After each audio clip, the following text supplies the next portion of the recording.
With us now is Troy Nehls. Lots to talk about here.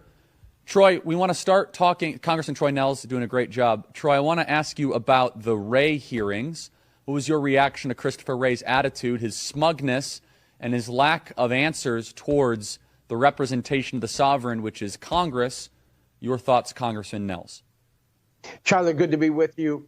We expected this. We figured, Charlie, that he would, Director Wray would say, well, really can't talk about that because that's a personnel matter. It's an ongoing personnel matter. Same thing as it relates to investigations. Can't speak much about that because there's an active investigation. That's the way out. That was his way out. But overall, I thought that we were up against that. But I believe that the committee did a pretty good job trying to expose this administration, the DOJ, and the FBI for their violating not only the First Amendment, but the Fourth Amendment as it relates to FISA and everything else. So I thought we did a pretty good job the other day with Director Christopher Wray.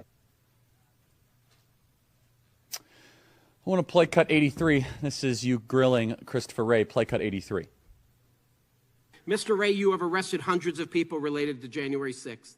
There is very little difference between the actions of Ray Epps and Brandon Stricka that day, but yet Stricka was arrested and Epps wasn't. Now look into the camera, sir, when you answer my next question. Are you going to arrest Mr. Epps, yes or no? I'm not going to engage here in a discussion about individual people who are or are not going to be prosecuted. Can I get a commitment? You just watched the video, and it appears to me you are protecting this guy. I strongly recommend you get your house back in order. So, Congressman, are we going to see real movement to defund major aspects of the FBI?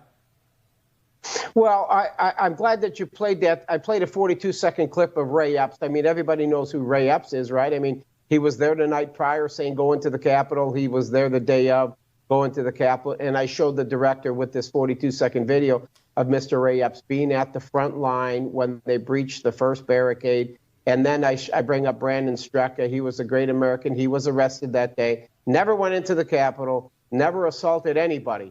But yet Stricka gets arrested and Ray Epps doesn't. And you wonder why the American people think that Mr. Ray Epps was a Fed or in working with the government, some government agency. So now, do we need to defund the FBI? I don't think we need to defund the FBI. I mean, I am a former law enforcement officer, spent 8 years as a county sheriff in a big county in Texas.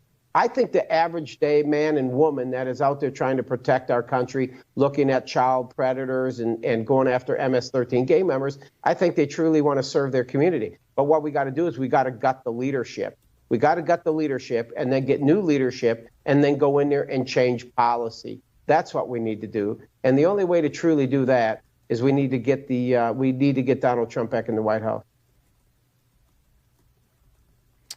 Oh, I completely and totally agree with that. So, Congressman, I want to talk to you about Ukraine. I think it's against America's national security interest to continue to pump hundreds of billions of dollars into a family dispute and a border conflict 5,000 miles away when none of our leaders can specifically define what the heck that we are doing here and what are we involved in or for what purpose.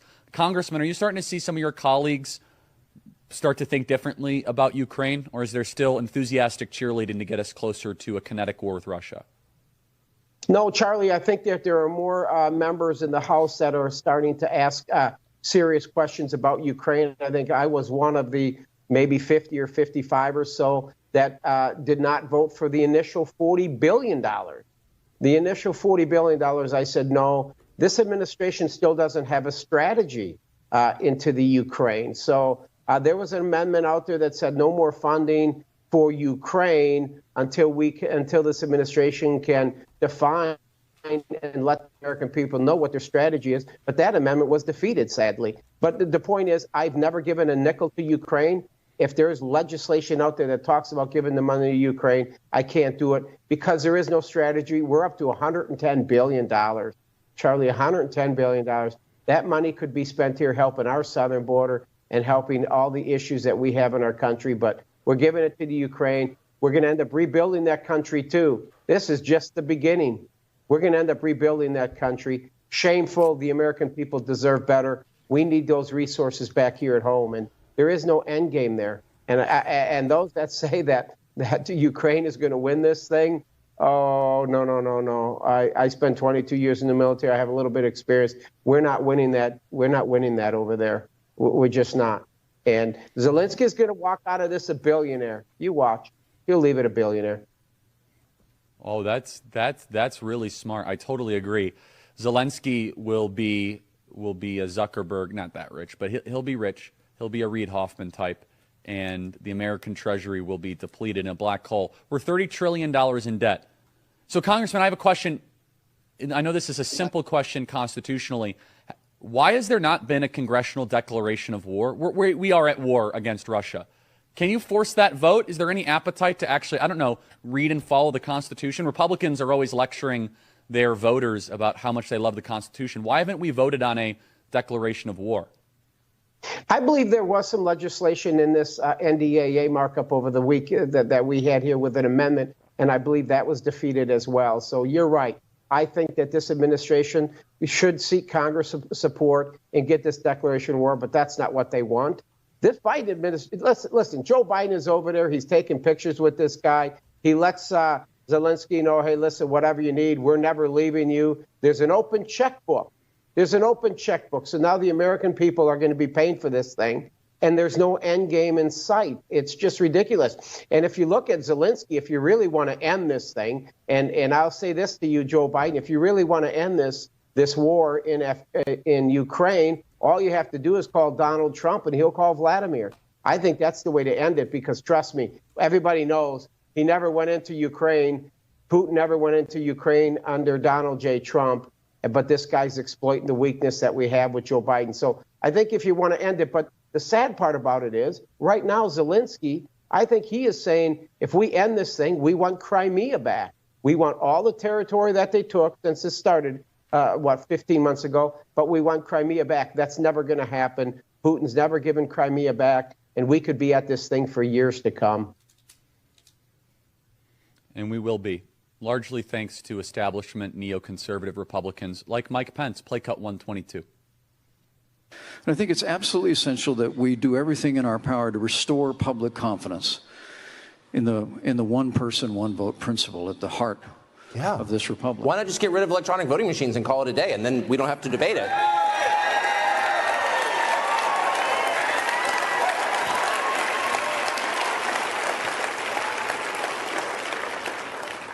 Well, I would certainly be open to that. Is there a downside?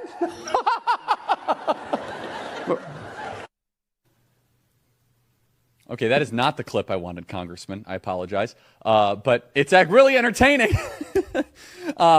Closing thoughts here. Ray Epps looks like he will be charged, Congressman. Final thoughts on that. Follow up your discussion with Christopher Wray. Yeah, I heard about that. I said that I guess his attorney, Mr. Epps' attorney, said that he could be arrested any day by the FBI.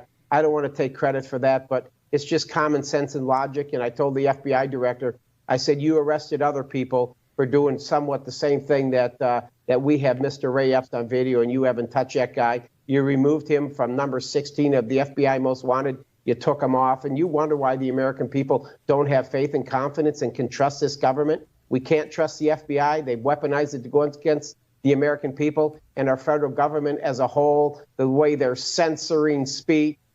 Thank goodness. God bless that federal judge in Louisiana for coming out with his report on July 4th that exposes this administration, the FBI and other agencies for censoring people and violating our First Amendment. What a great judge there. And we just let the American people know that it is the conservative, it is the Republican Party that wants to protect our Constitution, your First Amendment, your Fourth Amendment rights. It's not the left. They want to take it from you. We need to get the White House back in 2024, and that person is Donald J. Trump.